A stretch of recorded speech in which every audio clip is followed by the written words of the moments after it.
Welcome to DNF. This is a Formula One podcast. If you are looking for another kind of podcast, stay anyway. We're going to get you into it because it's really cool and we like it a lot. By we, I mean co-host Jessica Smetana. Say hi, Jessica. Hi, Jessica. Thank you for following directions. Joining us is fellow F1 enthusiast Meg Schuster. Meg Schuster from theringer.com. How are we doing, Meg? So good. Thank you guys for having me. Thrilled to be here after such a long Formula One break. It's great to be back. We can talk about what a weird thing that long break is and the other long break is and the other long break in all of this is. But let's go ahead and get to the news of the day. One of them being we have an important policy announcement from a potential president of ours. Why do you like Formula One? These guys driving around the cars over and over again in a circle. It's so good. You really love that. We love it. Our whole family does. It's not a campaign depending thing. No, God, no, Wow. no. Well, actually, I haven't been able to watch it a lot recently because I am campaigning. Because also depending on where they're driving, the time of day, you got to wake up. Who is your favorite driver? Lewis Hamilton, of course. What? I don't even know who that is. He's leaving Mercedes. You don't know? You don't watch Formula One? No. I mean, once you start, I think you should see it. You might get hooked. This is like a Mad Libs of Formula One content. So that was Kamala Harris on the Howard Stern show talking about her love for Formula One. And I have to admit, a lot of times when politicians are campaigning for themselves, they will just say they like things so that people will be like, oh, cool, I like that thing too, I'll vote for you. But when she mentioned the thing about waking up early because of the time zones, I knew this was not BS. Yeah, she sounds like a true fan. And honestly, she sounds like me trying to convince my friends and family to try Formula One and try watching it. The only thing she left out that I usually like to throw in there is it's only about an hour and a half of your time. So you're not giving up a full day like you are for football or something along those lines. She's got great taste in drivers. So shout out to her for that. And how does Howard Stern not know who Lewis Hamilton is at this point? Like, he's been hosting a radio talk show for how many years, and he's just never come across Lewis Hamilton before. Yeah, he's just that rich. You have to be that rich in order to not know something that fundamental. Meg, I think you're right. What got me was hey, you should try it. That's not the typical politician's like, oh, I think they're great. Here are 3 things I've learned on a note card about them. No, I think she verged into my favorite thing about being an enthusiast of something, which is being slightly embarrassing about it. Like, yes, you got to try it. It'll be great. Her being offended when he said, "Is that the one where they just drive around in circles?" I felt that. It's like, no, it's way cooler than that. They do turns and they go different directions, and I promise it's not what you're used to. I was shocked to see that come up over this long, awkward 3-week break that we've had in this Formula One calendar. It's like we got 2 mini summer breaks back to back in F1. Do either of you know why? Is this like a scheduling quirk this season? Because it feels like it's been ages since we've had an F1 race. And obviously we have one coming up this weekend, the US Grand Prix in Austin, but we have a triple header and then we have another 3-week or 2-week long break in November before we finally wrap the season. And I have to imagine as a driver, it must be really weird to be coming back from summer break. You're in the throes of the season again, and then you just get another month off. I can't say there's much that I understand about Formula One scheduling. There was this whole thing years ago where they were like, oh, well, we're going to try to make it make more sense where we travel to lower our travel emissions and try to go green and all of that kind of stuff. And I don't know if that's changed or just kind of fallen by the wayside, but that part of it is odd to me. And then it also kind of makes me sad because the 3 races we have coming up are some of my favorites on the calendar. And I wish there was a little bit of time in between because I feel like I usually end up talking so much about the US Grand Prix because we have such a long lead up into it. And then, Mexico and Brazil get a little bit thrown by the wayside, I think, or just kind of forgotten about it in that span. And those are also 2 of my favorites. So I wish we had a little more time to talk about each one of those and really celebrate all of them. It's astonishing to me that we don't have more breaks, actually, because given the scale of the sport, it's the only sport, or one of the few that I know of, where you're changing hemispheres depending on the event. Additionally, I think there are just some races they can't move at the end. Like the Vegas race is where it has to be. Like that is when they can pull this kind of amazing shenanigan off. They did it once. I'm kind of shocked that they're going to continue to do it, right? Like I'm showing up just to see it happen again. That's it. Like that it happened once is amazing. That it happened again is going to be kind of even more miraculous given the amount of traffic that goes through there. That they also, it's wild because they do want to keep their breaks tight, right? They want to keep that winter break. They want to keep the Christmas break there because immediately after it, everyone's going full bore again. Like after that, there's no real break until the summer break. So maybe that puts it in better context. I still don't understand. I understand the 2-week travel thing because you try getting 30 shipping containers full of gear from Australia to Great Britain in 10 days. But yeah, it's a bit long. It's been weird. It's just like we've gotten 2 Charles Leclerc photo dumps on his yacht, like in the same season. Like that's too many. Mhm. Like I feel like there should only be one, but I guess you're an F1 driver, so any chance you get, dump the I think he's sponsored by an Italian yacht brand, but that's besides the point. This is what I've spent the last 3 weeks doing because there's been no racing. But there has been some big F1 news aside from Vice President Kamala Harris on the Howard Stern Show talking about F1. And Meg, you did a really great episode of the Ringer F1 podcast talking about the life and legacy of Daniel Ricciardo, who we now know is officially no longer racing on the second Red Bull team, RB VCARB, whatever it's called. Liam Lawson is taking over for the rest of the season. We did talk a little bit after Singapore about how we thought that was the end, but now we know for sure confidently that was indeed the end, at least of this chapter. Maybe he'll be back in some other team someday. But okay, first of all, I want to talk about how weird it was that Red Bull did it all this way. And you talked on your show about it. And what was your sort of takeaway about this whole weird process of Red Bull sort of like firing and demoting him mid-season? Yeah, I wish I was more surprised by it, but I think Red Bull just sort of does things the way that they want to do without much regard for anyone else's feelings about the matter. It was really sad to see them sort of do this to Daniel Ricciardo off screen. I was hoping we would get at least 1 week where he got to take a victory lap and really do all the interviews and talk about his career and have some certainty around it. We got that a little bit in Singapore, but it was more sad, I think, because it was all rumors at that point that he seemed to be having to process in real time, and he was getting asked about it, in front of cameras and was getting really emotional after the race. He stayed in his car for a little bit longer, and when they asked him about that, he looked down for a bit and almost seemed like he was crying because he wasn't sure if this was going to be his last time in a Formula One car.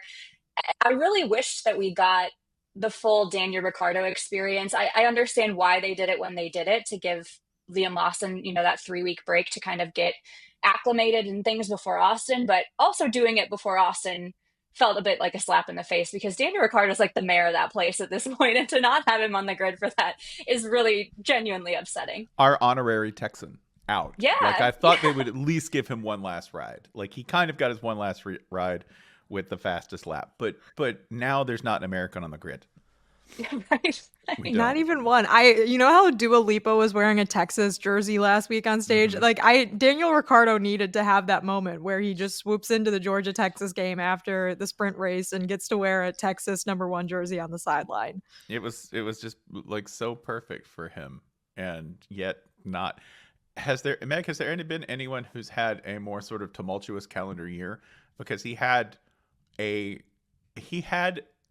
an adventure from June to July where he was named Red Bull's replacement after being the third driver, and now is out. So he went from being unemployed to third driver to seat to losing the seat to podcaster. Like he underwent like a good 5 career steps in the span of a single year. And even once he had that seat, right, there were the rumors over the summer break, like, will he be replacing Checo? Will Red Bull decide to demote him? So, like, even when he was in RB, it wasn't set that that was where he was going to stay. And it seemed like it went from, well, now apparently we know, or Helmut Marko has said since that, oh, I've been wanting to replace him since Spain, which I was like, what? Since when? Why was this not public information when this was a thing you were considering over the summer break, potentially replacing Checo, and whether that was going to be Daniel or someone else?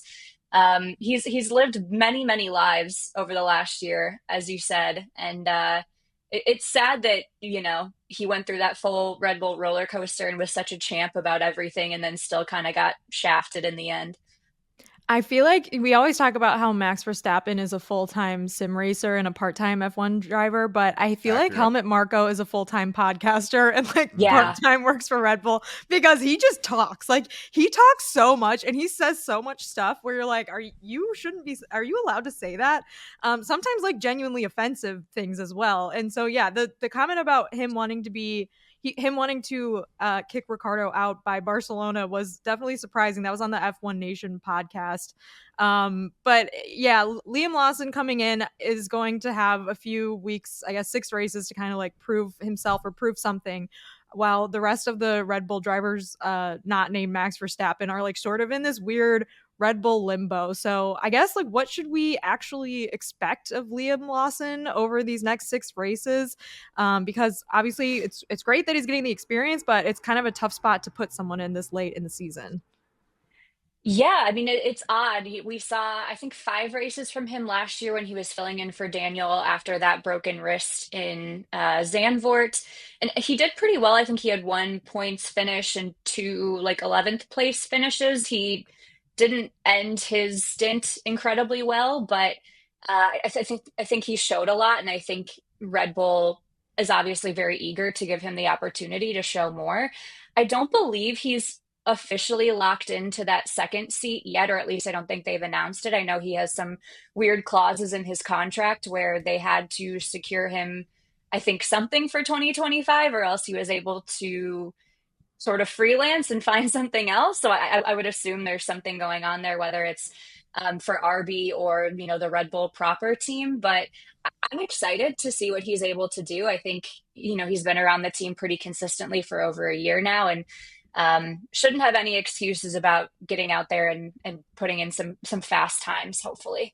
Except for a grid penalty. Yeah. That they will be starting with. Which That's true. Isn't that how you want to do that? Like that's the most like V-carb way to start this is to go, yes, Absolutely. congratulations. You have all of the pressure in the world, and your boss is the most famously cutthroat driver evaluator in all of F1. Compare, if you will, what Helmut Marko says about drivers, treating them basically like stock horses, right? Like, oh, that's okay. We'll just send that one to the glue factory. We'll trade. Oh no. And Not then the glue factory. yeah. I mean, that may be kind compared to what Helmut Marko has talked about with it. Like, for instance, called Liam Lawson at 6 a.m. once to tell him that he wasn't shit. How many haters in this world are that dedicated that they would call you at 6 a.m., right? Dan Le Batard. I'm just kidding. Well, he does text us at 4 a.m. constantly.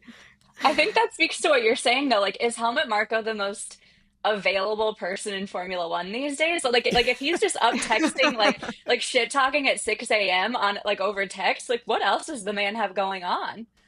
Oh man, yeah, that was another thing that was in the F1 Nation pod. Liam Lawson was just saying how like basically just how cutthroat it is to be in like the Red Bull Academy and just have these like constant like early phone calls and just like constant pressure all the time to be performing well all the time. But yeah, I'm with you, Meg. I expect him to like, do what he did last season, finish closer to Tsunoda than Ricciardo has been lately. But it's definitely a sad and somber day for all of the Daniel Ricciardo fans out there, or at least it was when we officially got the news of this. You also talked on your show about his sort of like fan legacy and how he was like one of the big stars of the early Drive to Survive seasons, and that, potentially his stardom, his like humor, his authenticity are all things that really helped propel that show forward, and also F1 in the US. So I'm wondering if you could talk a little bit about that and how you think he will be remembered by F1 fans if this is in fact the end of his time on the grid. Yeah, so well, when the news came through, I was feeling in my feels and getting a little nostalgic, and I went back to rewatch episode 1 of Drive to Survive because I remembered him and Gunther Steiner being the stars of that season, of course. And Daniels is the first voice that you hear on the show. He is the first driver that you're introduced to. And he is really the first one that the show kind of like asks you to buy into and asks you to fall in love with. I'm sure you guys remember Mercedes and Ferrari didn't participate the first season, so you're losing the top 2 teams on the grid. You're not getting a Lewis Hamilton, which is probably the only driver that if you weren't already a fan of Formula One, you might be familiar with. So yeah, I mean, he really seemed to buy into the show. I talked to one of the show's executive producers, and he was saying that like his buy-in and willingness to have these cameras, following him around, willingness to give interviews, to be open and vulnerable about things, to show his humor on camera was a big reason why that first season was such a success. And they weren't necessarily guaranteed a ton more access, but I think with the success of that first season, that's what got Mercedes and Ferrari to be willing to participate. That's what sort of opened up the door for the series as a whole. And I think it's one of the reasons he's as big in the US as he is. The executive producer had said that Daniel has a home in LA, and before that he could basically be unrecognizable around Los Angeles, which was one of his favorite parts about being there. And within a few months of the show having run, he was like, I was getting stopped in coffee shops everywhere, people recognizing who I am. So it certainly seems like it changed things for Daniel and for Drive to Survive too. Please appreciate how in that first season, y'all, the most important racing entities in Formula One were, according to the show, if you weighted it by access, Renault and Haas. That's it. Mm-hmm. If you'd only watch the show, you'd be like, Renault and Haas, they have to be the most important entities in all of the sport. Half of that's still true. No, not really. Okay, well, that's a good transition, Spencer, because another big news item over the past month has been that Renault has officially announced that they're going to be using a Mercedes power unit starting in 2026. They're no longer going to be manufacturing their own power unit in their factory outside of Paris. I've read that the factory workers in Paris are very pissed off about this. This probably means there's going to be a lot of loss of jobs at this factory that's been around for a really long time. And so what are we to make of this? Is this just a cost cutting measure? Is there any sort of like truth to the fact that maybe Alpine is for sale and this is part of like a cost shedding measure? Why is Renault deciding to no longer make their own engines? Yeah, I mean, it certainly seems from the outside like a cost-cutting measure. It's sad to see because they have such a, long history in Formula One. And I think, as you mentioned, the workers there, it seems like a pretty big point of pride for them that they're involved in F1. Yeah, they'll be making them through 2025, and then it seems like they're going to become a Mercedes customer team, most likely. But Alpine as a whole is in a really weird position. They're ninth in the Constructors' Championship this year, just 13 points.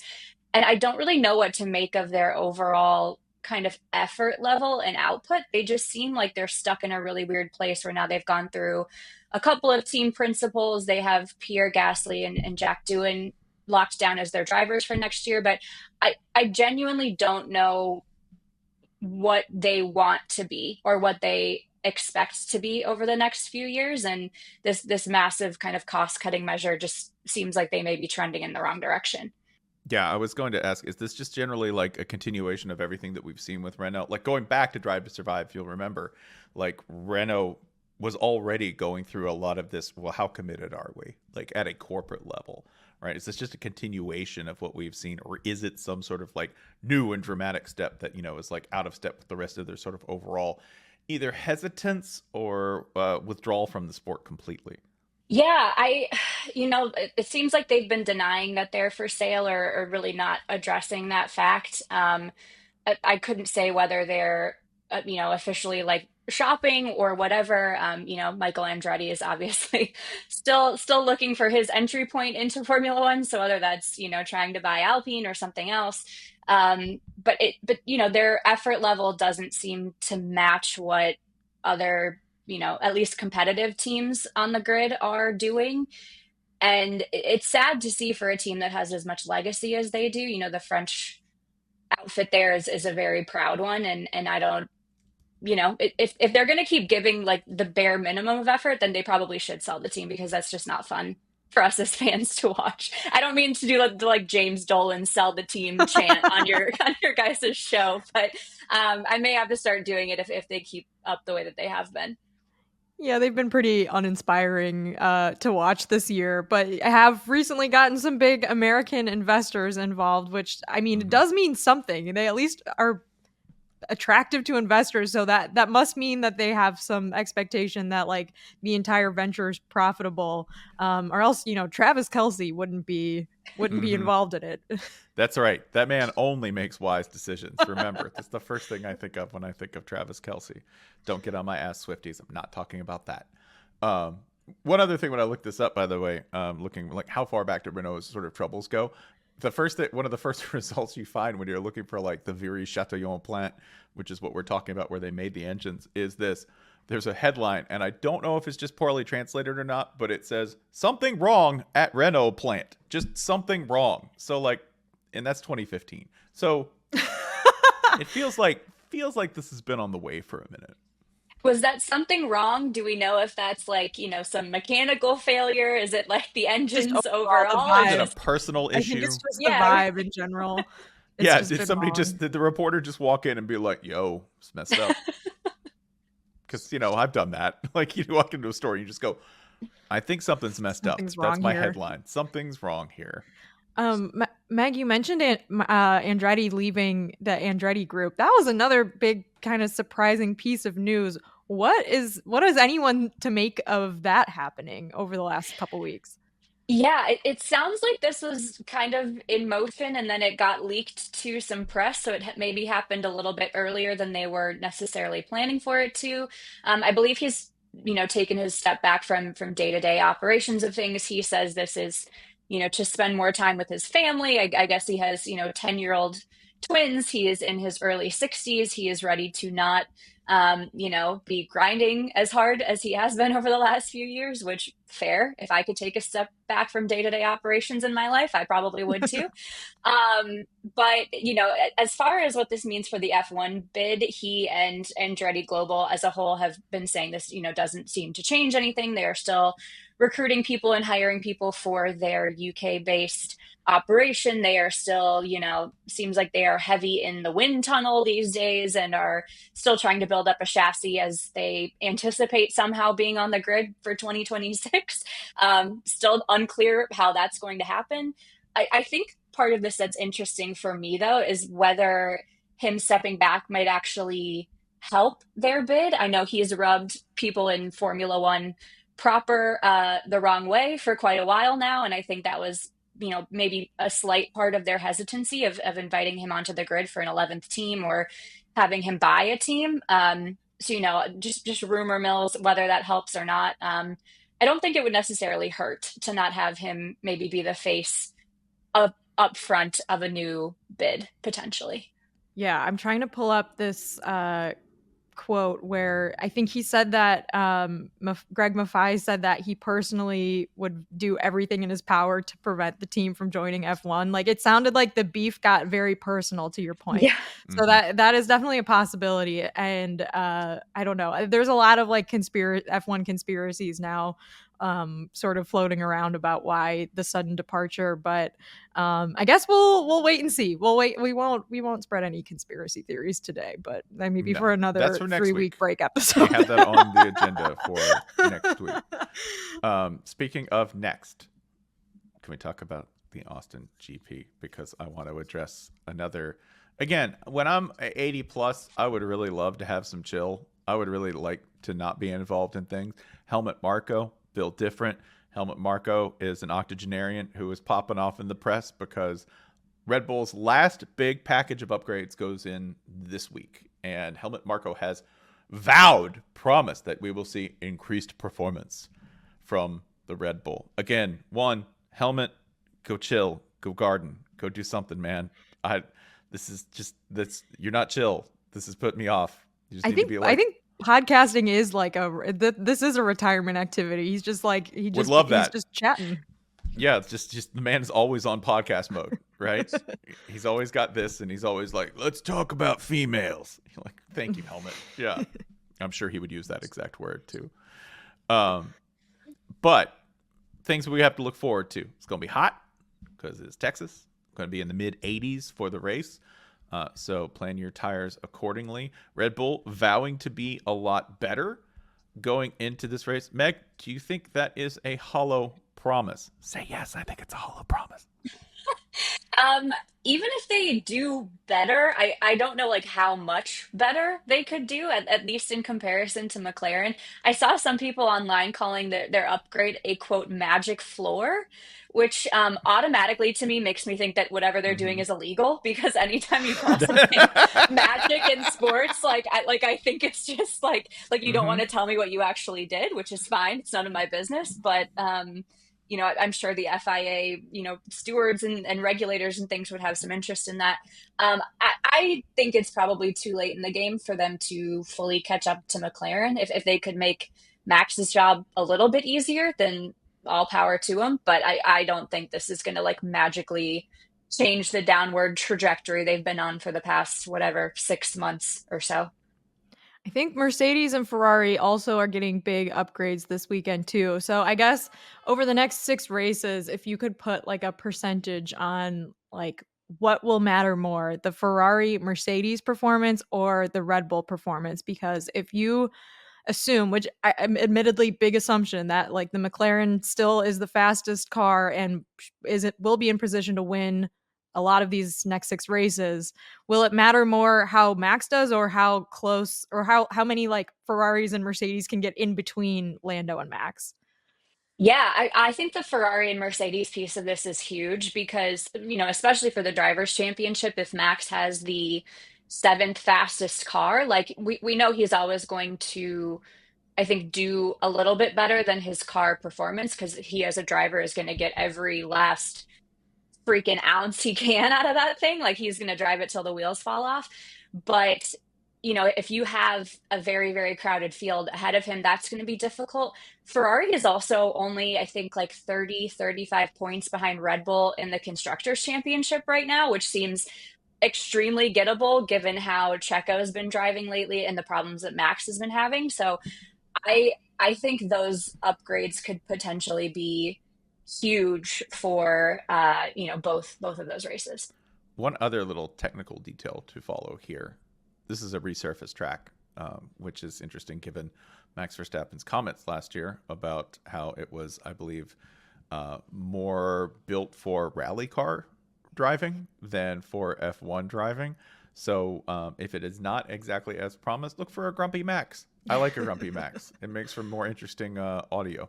Oh, I love when he's grumpy. It's incredible. There's also a sprint race this weekend.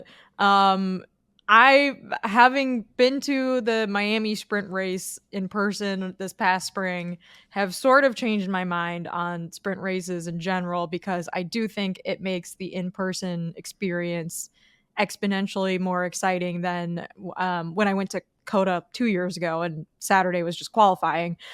So is there any reason to expect there to be different winners Saturdays and Sundays sorry, let me do a pickup. Is there any reason to expect Saturday's winner to be different than Sunday's winner, or do we think something crazy could happen, or are we just sort of like, expecting that the sprint race this week will be just like the sprint race every other race where we just sort of have the same cars in the front?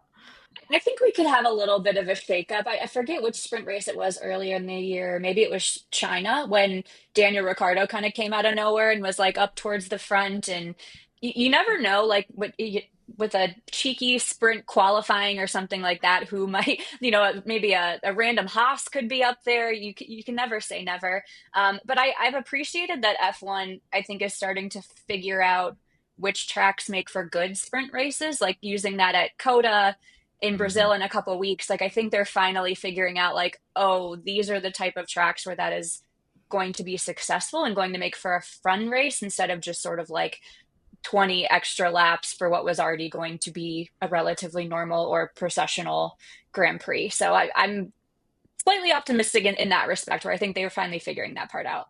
I feel like the biggest thing is when there's different weather both days. Mm-hmm. And right now the forecast is just like hot and sunny. So I don't have True. that much hope that it's going to be different. But I think it's also important if Lando Norris is qualifying well and is in first place to get those extra 8 points because they're probably going to end up mattering at some point. But I'm with you. Like I think it's super circuit dependent.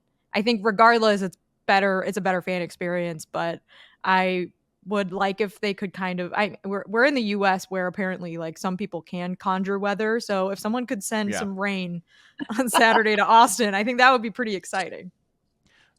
We have a 1 and a 2. I think we're pretty much in agreement that it's going to be Lando or Max somewhere in that 1-2 spot. The third spot, or even say your top 5, I want give me 2 drivers who you go, okay, I'm going to take a flyer on either of these people as doing better in this race than either they've done this season or overall. Does it need to be like farther down the grid, or can I take Oscar Piastri here? You go ahead and listen, I want you're the guest. You take whatever you want in that cupboard. Honestly, I'm rooting for Oscar Piastri to be up there just because I want to see whether McLaren is going to put their money where their mouth is and actually change positions and do the, kind of give Lando the extra support that they have said they're going to.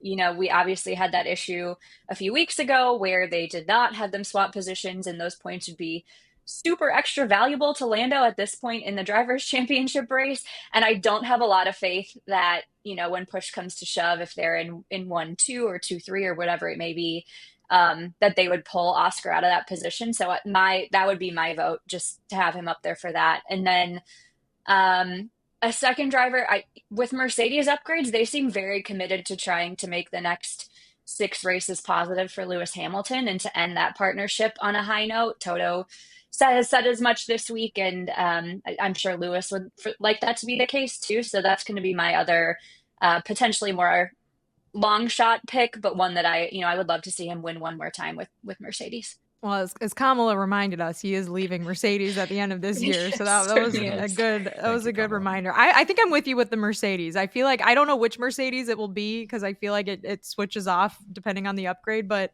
I feel like one of them will finish pretty high in this race. Yeah, I like Lewis here because he raced well here last year. I believe he got DQ'd.